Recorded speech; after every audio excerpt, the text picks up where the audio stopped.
Il-kap tal-Oppożizzjoni Bernard Gregg saħaq li s-sussidju li qed jagħti l-Gvern biex iżomm stabbli l-prezzijiet tal-enerġija għandu jieqaf għax skontu mhux sostenibbli.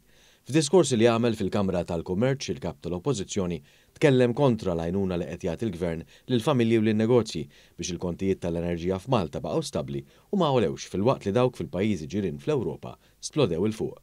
Għax li tibqa' tissussidja l-enerġija żgur li mhijiex l-aktar għażla sostenibbli. Propju s-sosten tal-Gvern Malti biex żamm stabbli l-prezzijiet tal-enerġija kien innotat bħala fattur ewlieni li żamm taħt kontroll l-inflazzjoni.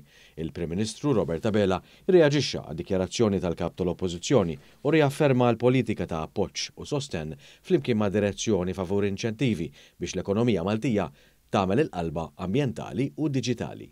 Nisma' l-kap tal-Oppożizzjoni llum u jgħidlek li l-pajjiż qed jistieden lill-Gvern biex jikkunsidra li l-pajjiż, il-Gvern, inaqqas is-sosten li qed jagħti lill-familji tagħna fil-qasam tal-enerġija.